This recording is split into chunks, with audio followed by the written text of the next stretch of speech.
मोअज़्ज़िज़ सामीन, election process के हवाले से ये 17वां नंबर लेक्चर है। मोअज़्ज़िज़ सामीन, इस लेक्चर में हम पढ़ेंगे कि स्टेटमेंट ऑफ अकाउंट ये फॉर्म किस तरह फिल करेंगे। इस फॉर्म को लोकल गवर्नमेंट इलेक्शन में फॉर्म नंबर 16 नंबर दिया गया है। जनरल इलेक्शन में इसका नंबर 45 नंबर पे आता है। और इसको फिल करने का तरीका क्या है, आओ स्टेप बाय स्टेप इसको पढ़ते हैं। तो सबसे पहले मैं आप लोगों को एक मशवरा देता चलूँ। इस फॉर्म में बहुत सी पेचीदगियाँ सामने आती है प्रिजाइडिंग अफसर को, जो परेशानी की बायस बनती हैं। तो अगर इसका रफ अमल ठीक तरह से बना ले तो इंशाल्लाह सारी परेशानियां ख़त्म हो जाएगी। तो आओ चलते हैं। ये form number 17 statement of account और बैलेट पेपर अकाउंट, ये दो जो फॉर्म होते हैं, इनको फिल करने के लिए सबसे पहले रफ अमल बना लें। रफ अमल किस तरह है? Rough Amal statement of account और बैलेट पेपर अकाउंट की तैयारी के लिए रफ अमल को किस तरह बना है। तो सबसे पहले प्रेजाइडिंग अफसर को चाहिए कि वो बैलेट बॉक्स जो मेल बूथ के लिए जो है अलग है, फीमेल बूथ के लिए अलग है। तो सबके सामने बैलेट बॉक्स खोल दे।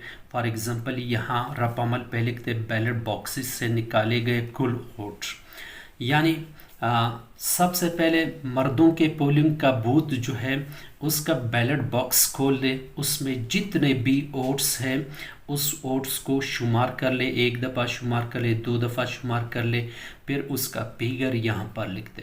फॉर एग्जांपल मैंने एक फर्जी फिगर लिखा। मैंने मर्दों के पोलिंग बूथ का बैलेट बॉक्स खोल दिया, उसमें टोटल कुल वोट्स निकले 200। और फिर इसी तरह फीमेल ख़वातीन के पोलिंग बूथ का बैलेट बॉक्स मैंने खोल दिया, उनके टोटल वोट मैंने गिन लिए 121 निकले।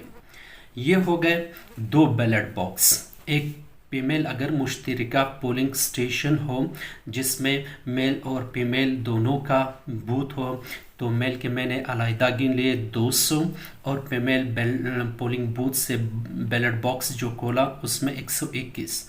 फिर इन दोनों को जमा कर लो, ठीक है। मेल और फीमेल के दोनों को जमा करें। टोटल ये 200 और 121 टोटल आ गए 321। ये आपका वही फिगर होगा। बैलेट बॉक्सेस से निकाले गए कुल वोट्स, कितने वोट्स निकले दोनों से, मेल और फीमेल के दोनों बैलेट बॉक्सों से, यानी एक पोलिंग स्टेशन पे दो बूथ है, दोनों बॉक्स से, दोनों पोलिंग बूथ से टोटल वोट्स निकले 321। फिर इन 321 वोटों को दो कैटेगरी में तकसीम करें। दो कैटेगरी में किस तरह तकसीम करें? एक कैटेगरी वो है जो गिनती से खारिज शुदा वोट, जिसको एक्सक्लूडेड फ्रॉम द काउंट भी कहते हैं, इनवैलिड वोट्स भी कहते हैं। यानी इन 321 वोट को दो कैटेगरी में तकसीम करें।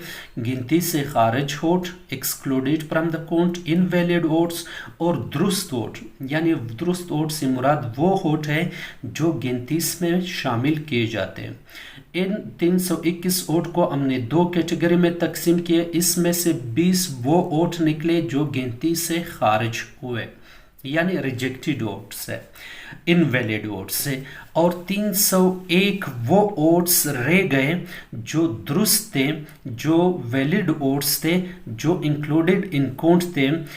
अब ये टोटल वोट्स हमने दो कैटेगरी पे तकसीम किया। गिनती से खारिज वोट 20, दुरुस्त वोट 301।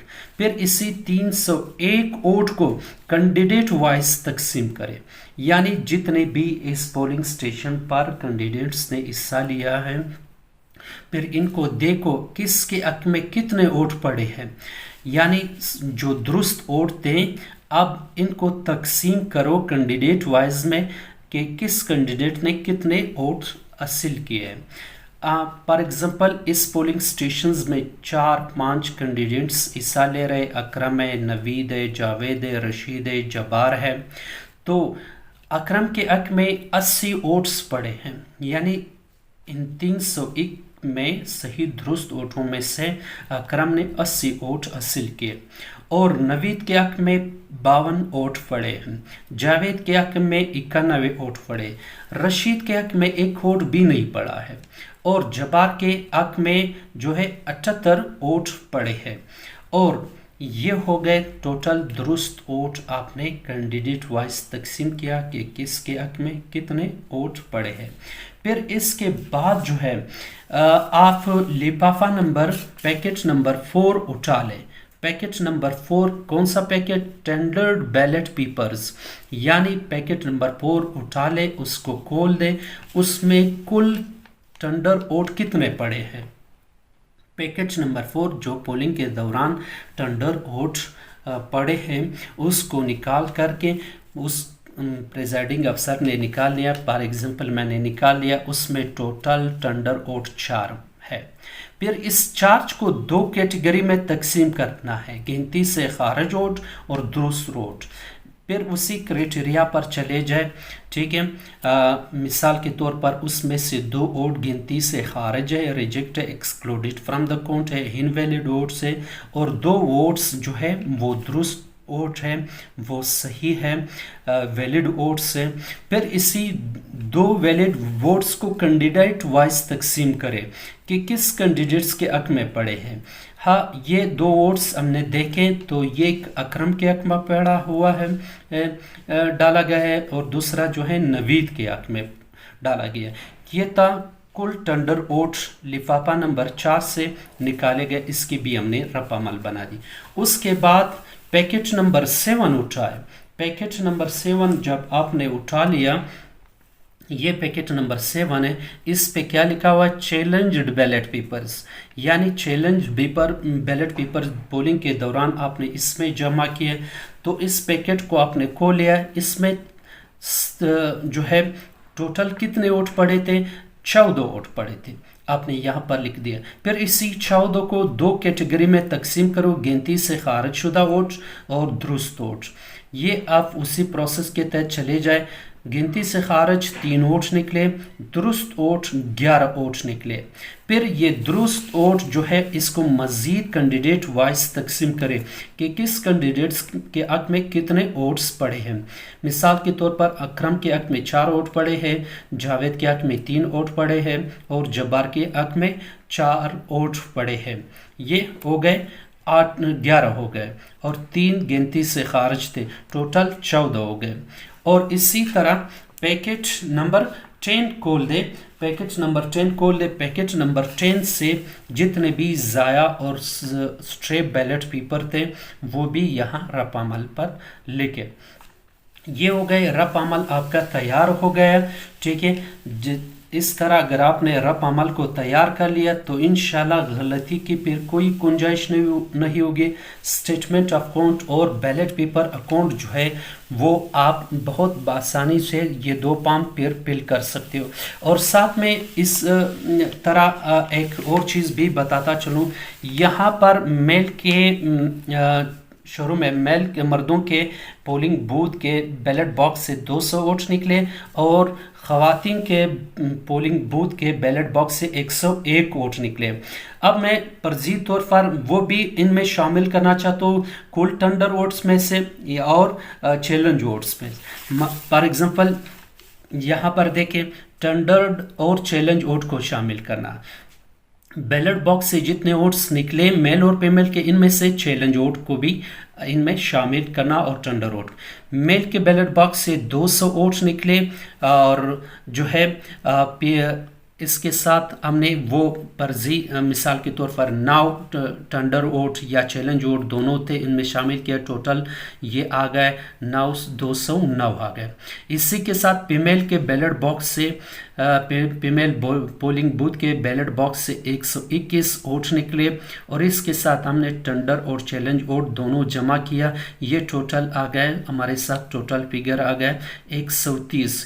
इसको हमने पाम स्टेटमेंट अकाउंट में एक कॉलम है उस कॉलम में इसका जिक्र करना है। इस वजह से टेंडर और चैलेंज वोट भी इसमें टोटल इसमें शामिल करने हैं।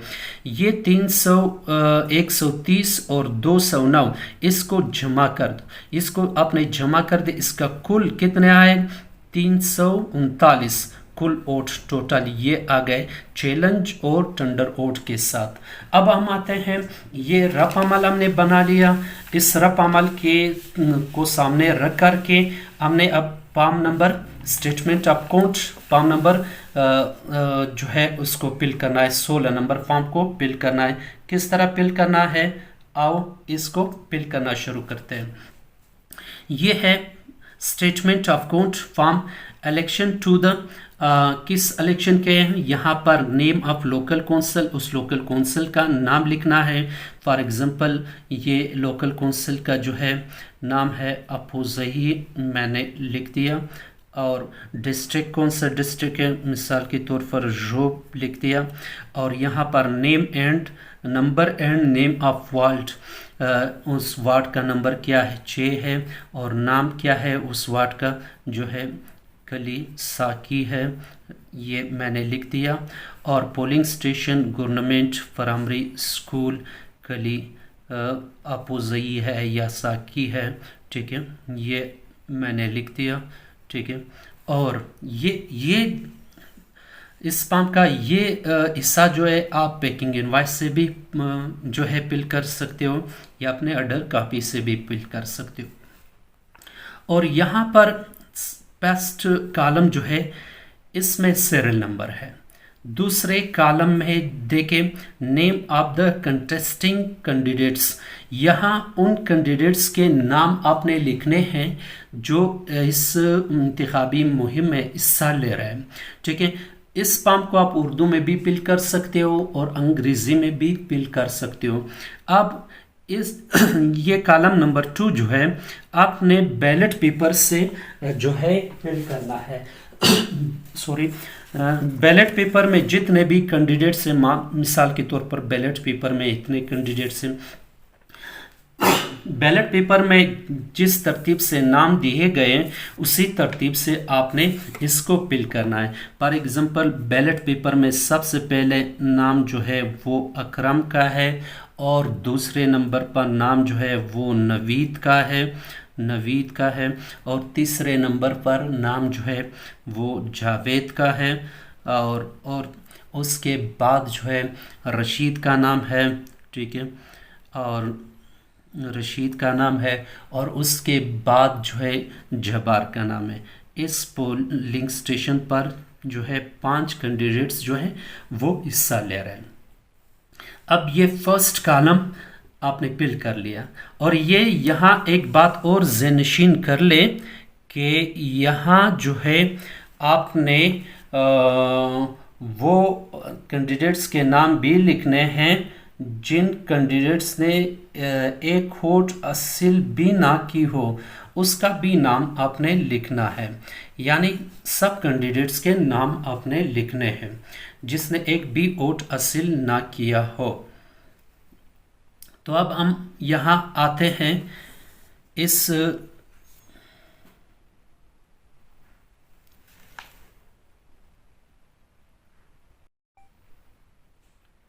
मोअज़्ज़िज़ सामीन, ये आपने कॉलम नंबर 2 में नाम लिख दिए हैं, और ये याद रखें ये तरतीब बैलेट पेपर के तरतीब से लिखना है, और उस कैंडिडेट का नाम भी लिखना है जिसने अगर एक वोट भी हासिल ना किया हो। अब आते हैं दूसरे नंबर पर, number of valid votes polled in the favour of each contesting candidates. Column number 3 में कह रहे कि हर कैंडिडेट्स ने जितने भी वैलिड वोट्स हासिल किए हैं वो वोट्स यहाँ पर लिखे। उसने वैलिड वोट्स कितने, सबसे पहले अकरम ने कितने हासिल किए, ठीक है। अब हम आते हैं यहाँ वो रफ अमल पर। ये रफ अमल अगर आप देख सके टोटल दुरुस्त वोट बैलेट बॉक्सों से कितने निकले 301, और 301 को हमने कैंडिडेट वाइज तकसीम किया। अकरम ने कितने हासिल किए 80, नवीद ने कितने हासिल किया, और जावेद ने कितने, रशीद ने कितने हासिल किए, ये सारे वही। और जब्बार ने कितने हासिल किए, ये यहाँ रफ अमल से हम यहाँ पर जो है वो फिल करेंगे। इसको अगर आप सामने भी रख दें, ठीक है, बिल्कुल यहाँ सामने रख दें कि अकरम ने कितने वोट्स टोटल हासिल किए, 80, और नवीद ने कितने हासिल किए, 52, ठीक है। और उसके बाद जावेद ने कितने हासिल किए, 91, ठीक है। और उसके बाद जो है रशीद ने एक वोट भी हासिल नहीं किया, ठीक है। और उसके बाद जो है जब्बार ने कितने वोट हासिल किए, 78, 78। तो यहाँ ये फिर इस कॉलम को आपने जमा करना है। ये 80, 52, 91, 78, ये टोटल कितने इसको जमा करना है, ये 301 आएगा। यानी देखो ये बिल्कुल इसके बराबर आ जाएगा, टोटल दुरुस्त वोट जो है इसके बराबर आ जाएगा। चौथे नंबर कॉलम पे आते हैं, number of valid tender votes polled in the favour of each contesting candidates. यहाँ इस कॉलम में हर कैंडिडेट्स के सामने उसके हक में जितने भी दुरुस्त टेंडर वोट पड़े हैं तो वो यहाँ पे लिखे। तो फिर वापस रफ अमल पे चलते हैं। रफ अमल ये टेंडर वोट्स है, ठीक है। कुल टेंडर वोट्स 4 थे, जिसमें से 2 जो थे गिनती से खारिज थे और 2 जो थे वो दुरुस्त वोट्स थे। ये दुरुस्त वोट्स किस किस के हक में पड़े ये देखो, ठीक है। ये 2 दुरुस्त वोट जो थे, एक अकरम के हक में पड़ा, ये अकरम बिल्कुल अकरम के, यहाँ पर एक अकरम के हक में टेंडर वोट पड़ा, ठीक है। नवीद के हक में नहीं पड़ा था, ठीक है, बल्कि नवीद के हक में एक पड़ा था। तो ये देखें नवीद के हक में एक पड़ा है, तो नवीद जावेद ने कोई टेंडर वोट हासिल नहीं किया, रशीद ने नहीं किया, तो जब्बार ने नहीं किया, 0-0। फिर इस कॉलम को यहाँ जमा कर ले, ये 2 हो गए, 2 टेंडर वोट्स थे टोटल, इसके बराबर आ जाएगा। दुरुस्त टेंडर वोट टोटल कितने थे, 2 थे, एक अकरम के हक में पड़ा था, एक नवीद के हक में। अब आते हैं कॉलम नंबर 5 पे, number of valid challenged votes polled in favour of each contesting candidate. Her contesting candidates के हक में जितने चैलेंज वोट्स पड़े उसके सामने लिखते। अब आते हैं ये रफ अमल पर। कुल चैलेंज वोट्स कितने थे, 14 थे। 14 में से 3 गिनती से खारिज थे, 11 दुरुस्त थे। ये दुरुस्त किन के हक में पड़े थे ये सामने रखे और लिखे। अकरम के हक में कितने दुरुस्त चैलेंज वोट पड़े, ये 4 पड़े थे, ठीक है। और नवीद के हक में एक भी वोट नहीं पड़ा है, 0 लगा दो। जावेद के हक में 3 वोट पड़े हैं, तो ये आपने 3 लिखे। रशीद के हक में एक वोट भी नहीं पड़ा है। जब्बार के हक में कितने वोट पड़े हैं, ये 4 हो गए। अब इस कॉलम को भी ऊपर से जमा कर लो, 4 और 4 8 और 3 दाए 11, 11 हो गए। ये फिगर वापस back bounce to the total दुरुस्त चैलेंज वोट्स। देखो यहाँ पर ये टोटल आ गए। और उसके बाद यहाँ पे आते हैं total valid votes polled in favour of each contesting candidates. हर मुकाबले करने वाले कैंडिडेट्स के हक में कितने टोटल वोट्स पड़े। यानी यहाँ पर ये भी आसान दिया होगा कि कॉलम 3, 4 और 5 को जमा कर लो। ये कॉलम 3, 4, 5 यानी इसको इस तरह जमा कर लो। ये 80 और 1 81 और 4 कितने हो गए, ये 85 हो गए, ठीक है। दूसरा 52 और 1 ये हो गए 53 हो गए। और उसके बाद 91 और 3 ये हो गए 94, ठीक है। इसको इस तरह। और उसके बाद जो है रशीद ने एक वोट भी हासिल नहीं किया, 0-0 आ गए। और जब्बार के है 78 और 4 ये हो गए 80 82 आ गए, ठीक है। ये इसको अपने इस तरह 3 और 4 और 5 को जमा करना है। 3 और 4 और 5 की जमा जो है यहाँ पर लिखना है, ठीक है। फिर इसको इस तरह क्रॉस कर सकते हो, ठीक है। और इस कॉलम को भी ऊपर से नीचे तक इसको जमा करना है, ठीक है, इसको भी जमा करना है। ये जमा 85, 53, 94, 82, ये टोटल बनता है ये 314, ये 314, ये हो गया टोटल 314। यहाँ से भी आप जमा कर सकते हैं, ये 301 है, 301 और 11 कितने, 301 और 2, 302, 3 और 11, ये टोटल 314 आते हैं। अब ये नेक्स्ट पे चलते हैं, पॉइंट नंबर 2 पे। पॉइंट नंबर 2 पे यहाँ पर लिखा हुआ है total valid odds column 6। Column 6 में कितने टोटल ओड्स आए, ये कॉलम 6 है हमारे पास, इसमें टोटल ओट कितने थे, 314, ये हो गया 314, यानी टोटल वैलिड ओट्स इन कॉलम 6। कॉलम 6 में टोटल कितने वैलिड ओट्स थे, 314। अब दूसरे पॉइंट पे आते हैं, number of votes excluded from the count in the accordance with the rule 44C of the Baluchistan local government election rules 2013। इस खाने में हमने वो वोट्स लिखने हैं। अब देखो एक एक खाने की तरफ देखें, यहाँ फर्स्ट में क्या लिखा है, votes taken out from the ballot boxes which have been excluded from the count। Ballot boxes से यानी बैलेट बॉक्सों से निकाले गए वो वोट उनकी तादाद लिखो जो गिनती से खारिज थे। वापस रफ अमल पे आते हैं, ठीक है, कुल वोट्स कितने थे, ठीक है, बैलेट बॉक्स से निकाले गए वोट्स, टोटल वोट्स ये मेल के थे और ये फीमेल के थे, टोटल 321 थे। 321 में से 20 वोट गिनती से खारिज थे, ठीक है, यानी दोनों बैलेट बॉक्स से टोटल इतने वोट्स निकले, इसमें दुरुस्त 301 थे और 20 गिनती से खारिज है। ये 20 वोट्स यहाँ पर लिखने हैं, यानी votes taken out from the ballot boxes which have been excluded from the count, यानी बैलेट बॉक्सिंग से निकाले हुए वो वोट्स की तादाद यहाँ लिखे जो गिनती से खारिज थे। गिनती से खारिज कितने थे, 20 थे। Tender votes which have been excluded from the count, यानी वो टेंडर वोट्स की फिगर यहाँ लिखो जो गिनती से खारिज थे, यानी यहाँ पर लिखो खारिज कुल टेंडर वोट्स जो गिनती से खारिज थे। वापस रफ अमल पे आते हैं, यहाँ पर कुल टेंडर वोट हमारे पास 4 थे, 2 दुरुस्त वोट थे और 2 गिनती से खारिज थे, तो यहाँ पर हमने लिखना है वो 2 टेंडर वोट्स है जो गिनती से खारिज थे। तीसरे नंबर पे आते हैं challenge votes which have been excluded from the court, कुल चैलेंज वोट जो गिनती से खारिज हो जाते, ठीक है। फिर वापस रपामाल पे आते हैं, हमारे पास कुल चैलेंज वोट कितने थे, 14 थे, 11 दुरुस्त थे, गिनती में शामिल थे, 3 गिनती से खारिज थे। ये 3 फिगर यहाँ पर लिखना है। ये हो गए टोटल चैलेंज वोट्स जो गिनती से खारिज थे।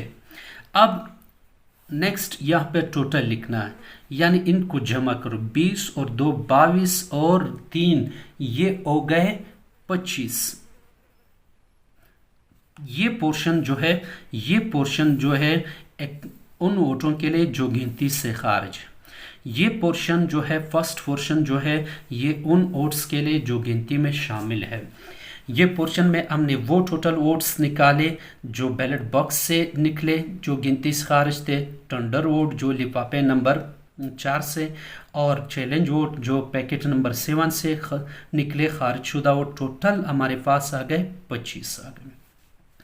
उसके बाद पॉइंट नंबर 3 पे आता है ग्रैंड टोटल, यानी टोटल लिखो इसका, ठीक है। सम ऑफ 1 एंड 2, हमारे पास सम ऑफ 1 ये है, ये हमारे पास, यानी 1 का जो टोटल था 314, ठीक है, 1 का टोटल कितना था 314, ठीक है, और कह रहा है एंड और जमा कर लो सम 2 और 2 का जमा, हमारे पास ये दूसरा पॉइंट था, 2 का जमा टोटल ये हमारे पास 25 निकला है, तो ये 25, 314 जमा 25, ये आ गए 339,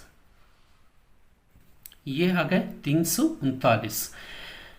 यहाँ तक ये देखें ग्रैंड टोटल अब सम 1 ये था और 2 ये था, यानी वैलिड और इनवैलिड वोट्स, यानी गिनती में शामिल टोटल वोट्स और गिनती से खारिज टोटल वोट्स, इन दोनों को जमा कर लो, ये आ गए 339 वोट्स टोटल आ गए। अब आते हैं पॉइंट नंबर 4 पे, ठीक है। नंबर ऑफ वोट्स पोल्ड, यानी उन वोट्स की तादाद लिखो जो पोल हो चुके हैं, यानी जो कास्ट हो चुके हैं। मेल के कितने थे और फीमेल के कितने थे। अब हम आते हैं वापस रफ अमल पर। मेल पोलिंग बूथ से टोटल वोट जो थे 200 थे और ख़वातीन के पोलिंग बूथ से 121 थे। इनके साथ मैंने चैलेंज और टेंडर वोट्स भी शामिल किए, यानी टेंडर और चैलेंज वोट्स को भी शामिल किए। मेल के टोटल 200 थे, इसमें चैलेंज और टेंडर 9 वोट थे, उनको शामिल किए, 209 आ गया। और फीमेल के टोटल वोट्स 121 थे, इसमें चैलेंज और टेंडर को मैंने शामिल किया, ये 130 आ गया। इसको सामने रखते हुए अपने पास इस पॉइंट नंबर 4 को फिल करेंगे, ठीक है। इसको किस तरह फिल करना है ये देखें, इसको सामने। तो हमारे पास मेल के टोटल कितने हैं, तो ये मेल के टोटल 209 है, ठीक है, 209। और फीमेल के टोटल कितने हैं, फीमेल के ये है 130। अब इन दोनों को जमा कर लो। जब इन दोनों को आपने जमा कर लिया तो ये 339 आ गए। इधर भी मैंने जमा किया है 209 और 130, ये 339, 339 कुल वोट आ गए। तो अगर ये फिगर वापस हमारे इस फिगर के बराबर आ गए तो हमारा ये फॉर्म दुरुस्त है। और इसके बाद यहाँ पर तीसरा जो पोर्शन है, signature of senior assistant presiding. Senior assistant presiding अफसर जो है वो यहाँ पे सिग्नेचर करेगा, उसका नाम है, नाम लिखेगा, ठीक है। और उसकी डिजाइनेशन है जो भी हो, ठीक है, उसको लिखना है। और उसका जो है थंब इम्प्रेशन है, वहाँ पर उसने यहाँ अंगूठा लगाना है। अगर मेल हो तो बाएं हाथ का, अगर फीमेल हो तो दाएं हाथ का अंगूठा लगाएगा। उसके बाद यहाँ पर उसने सेनासी नंबर लिखनी है। मिसाल के तौर पर मैं परजी लिख रहा हूँ, ठीक है। और उसके बाद प्लेस, ये उस जगह का नाम जहाँ पर जो है वो पोलिंग स्टेशन है, यानी गवर्नमेंट प्राइमरी स्कूल कली अपोजई है, ठीक है। ये उस जगह का एड्रेस लिखना है।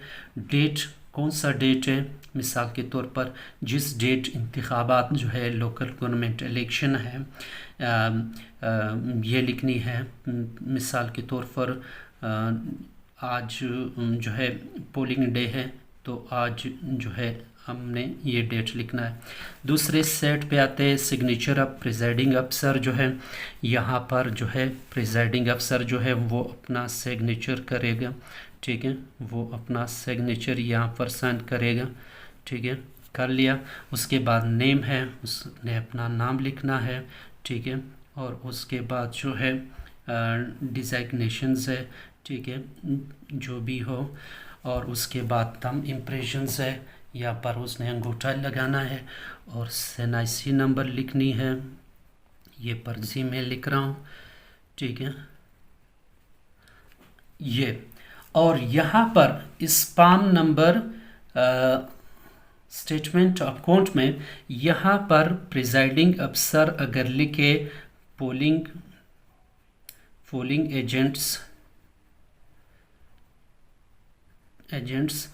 और उनको जो है नंबर दे दे 1 2 3, उनसे भी वो यहाँ पर वो साइन ले। पोलिंग एजेंट्स जो भी हो, अली मौजूद है, अली लिखे, अकरम मौजूद है, ठीक है, जो भी मौजूद हो जो भी उनके साइन। अगर इलेक्शन एजेंट या कोई उम्मीदवार मौजूद हो तो उसका भी साइन ले सकता है।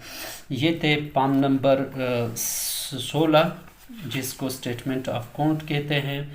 इसको प्रैक्टिकली तौर पर मैंने वो तरीका बता दिया। Thanks a lot.